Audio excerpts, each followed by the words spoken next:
Hi everyone. Today we're going to go over a little bit about using a spreadsheet on a computer. Here I have Google Sheets up. You could also use Microsoft Excel. The benefit about using Google Sheets is that it's free. So recently I've been using it more often than Microsoft. For the purposes of this spreadsheet, we're going to be using it to track our Safemeds that we've been doing, hopefully, that you should have started. Later on in a different section, we'll get more in depth about how to read the graphs and how to go over those and reading the lines and inputting data, all like that. But for now, we could start. We're going to label it Safemeds. So we always want to have titles and everything. We always want to label everything just so we know what we're doing. And when we're starting, we can put a couple of dates in. So pretend like we started doing the Safemeds a couple of days ago, so we can just put in the last couple of dates. It is April, so we'll do April 1st, and then go down, go April 2nd, April 3rd, April 4th, so on. All right, we'll do about 6 days. All right, so those are our dates that hopefully we've started doing those every time. We're going to label those on the left, and on top we're going to label what the actual like treatment is per se. So this, what it is going to be Safemeds. All right. So what we initially learned about those is we want to do as many Safemeds that you could possibly do in 1 minute. So let's pretend like the first day we started, we had about 10 Safemeds that we could possibly do, and out of those, we got about 4 right. So for the first day, we're going to do 4. All right. Second day, we got a little bit better. We did 6. Third day, I don't know, we weren't feeling too good. We got 3, and so on. 5 keeps getting better, hopefully. All right. So that's that. So that's for the first section of Safemeds that we want to do. We could also label them differently depending on which section of Safemeds we're doing, or if you prefer to do all of them at the same time. I would say the further along we get on, the more Safmed cards we're going to have in our deck. And I feel like we should break those up, especially if we want to go over certain sections. So it's easy to do too, like if you want to add a different section, you could just be like, this is Safemeds section 1. This is Safemeds section 2. Oop, can't spell. Okay, let's take your time. All right, so we could have like 2 things going on at the same time. We got our data in. All right, 3, 4, on this section we seem to be doing. So you could either do it concurrently, saying that we're doing 2 separate sections on each day, or if you want, you know, we can keep going on different days. All right, 4, 10. All right, so you could stop and start each section as you plan. It doesn't really matter. So that's that.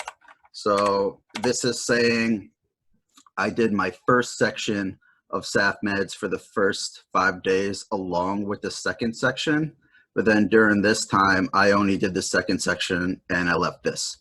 All right, so there's the data input.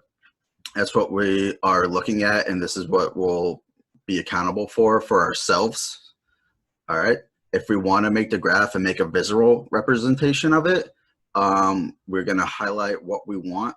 So we're going to highlight the dates that we want and the sections that we want. So for this graph, it'll just involve these dates and this first Safmed section. So we highlight there. We're going to hit insert, and we're going to do a chart. Okay. All right. So this brought us up a line graph, and it's not complete. We got to do a little bit of editing to it just to make sure it's we have a good visual of it. The thing about graphing and presenting it is we always want to make sure we're presenting the data so anybody looking at it could just be like, oh, that's it. All right. We don't want to try to make it as confusing as possible. We want to try to make it so if somebody sees it, they know exactly what's going on. All right. So like I said, it starts off as a line graph. If you click up here, you could change it in sections, you know, bar graphs, pie graphs, any other crazy stuff too. But we really want to just be concerned with line graphs. Anything we're doing in applied behavior analysis, we're generally using line graphs because it could show a good representation of what like the different behaviors are. So in this case, it'll be your like recalling behavior of the Safemeds. So like how it's like going over time, it's going up and down and generally has a good like increase for you to see that you're doing better over time. All right. So the first thing I usually do is change the label of it. It usually gives you like a funky like Safemeds crazy like in parentheses like section. I usually just erase that. So for now we can just go with Safemeds section 1. All right, because those are the ones we're concerned with. All right, so if I see this on top, I know that's what it is. All right. Okay. Same thing with the side label. If you click on different things, this section will change. So you could see that now it says chart and axis titles. All right. So it has the vertical axis title, okay, which is the y-axis, which we talked about a little bit in the text there. In the title text, okay, we have Safemeds. So you could change it here, but then you could also change it here, all right? And everything here is also the same. What I'd be a little want to worry about a little bit is here. So when we're doing graphs in ABA, it's always an equal interval graph, meaning that the intervals, so like going from 0 to 2, is always the same popping up each section, all right? So it's always going up by 2s. We don't want it going up by like 2, then like 2 to like 8, and then it gets all crazy and it gets hard to read, all right? So if you click on there, all right, it brings up a minimum value and a maximum value. So ours goes up to 8, which is kind of, I don't know, looking at it, a little not pleasing to the eye. So I think we'll go for now, and we could always change it in the future. So I'm always going to start at 0. I probably want to put this one at 10 because 10's like a nice point there. All right. So going 0 to 10. All right. We see our graph is the same, but it just moved a little bit down because now we know that this section gives us a little more leeway in the future. All right. All right. So still there. All right. Going up. We got a good trend. All right. What we are missing is, you see these here? Those are our dates, right? But if somebody came around and looked at them, wouldn't know what that is, right? So we're going to go back to chart and axis titles. We're going to click that. We're going to add the horizontal axis title, which is the x-axis. All right. So see here, it doesn't have one. I'm just going to put in date. All right. And that'll pop up right here. That'll label that for us. Everybody will check it out easy, right? All right. And the last thing I personally always do is I like to add the points to the graph. So you can see here, if I hover over here, you could see it has the points here, but if you look at it without anything, it doesn't say that, and it's just like a line, all right? So if you click on the line itself, you could see it has the point size and what type of point. So I usually try to do a 7. So if you click there and you do that, you could also change the color. When you get multiple things in there, it'll get a little bit confusing, and that's why I like changing the colors might be beneficial to you. So when I put the lines there, I click off, we have the points on there. Okay, so now we can see 4, 6, it's about a 3, all right, 5, 7, 8, all right, we have the points exactly, all right? And I'll show you what happens when we do 2 sections, all right? Okay, so we're gonna make another graph. We're gonna highlight both, insert, chart, boom, all right? So now we have the 2 points here. I'm gonna just like skip changing the labels on here and just show you the lines. If we do that, and add the points. Okay, you can see that there and there. So these two ones actually share the same numbers, so they're going to go over them. All right. Okay. So that's a good basic intro for you guys to keep track of your Safemeds. We want you guys to be doing these every day. So by the time we're taking the big exams and all that, we have all of our terms memorized. And this is a great way for you guys to keep track of all that stuff. You know, you could just like come in one day and be like, oh, like how well was I doing one day? And be like, oh, look, I'm going up. By the time you're toward the end, you should be reaching toward the top of your graph with all your Safemeds, different sections. All right.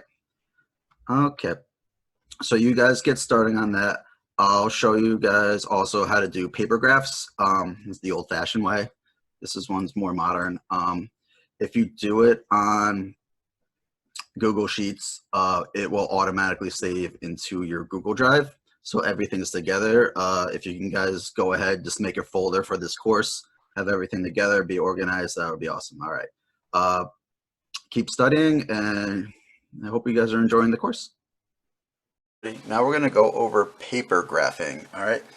So originally in the get ready section, I told you guys to have some graph paper on hand.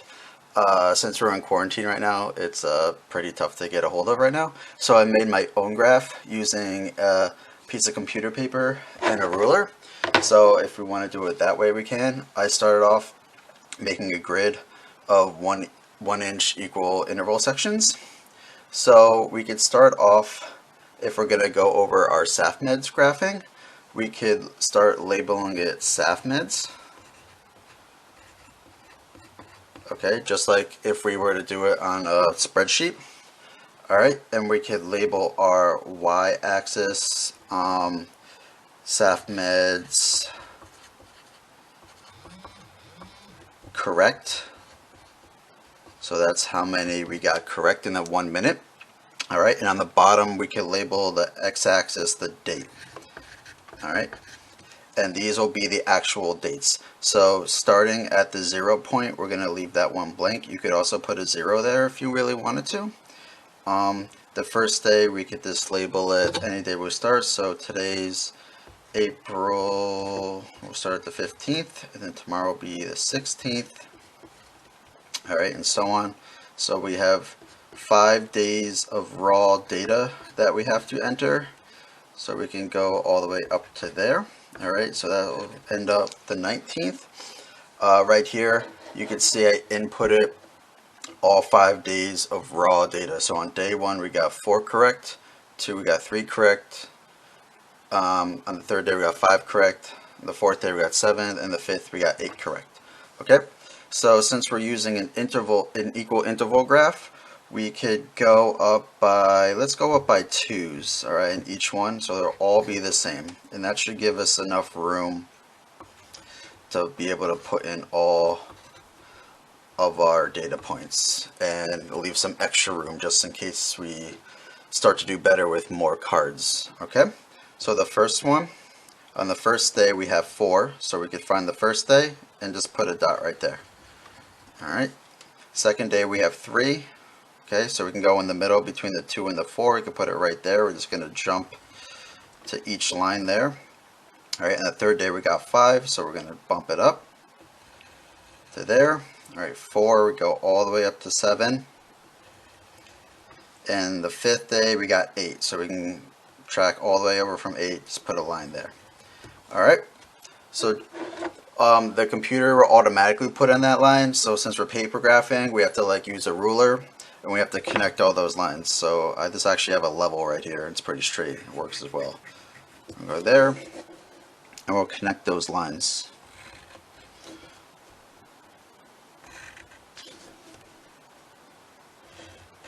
All right, awesome. So now we have our graph there. We can tell the trend line to see it's going up. The paper graphs and the computer graphs, they will be the same, obviously. These ones, the paper graphs are just the old method of doing things. but we could also do them just in case a computer's not working. You feel like it's a better visual representation for you. You could like color it in, color pencils, make it cool like that. Um, Also easier sometimes if you're just studying or you're at work, you can just keep all your graphs into a binder. That way you could find them easily and go on and just check them off on a data point the second you're done doing things like that. It'll make it easy.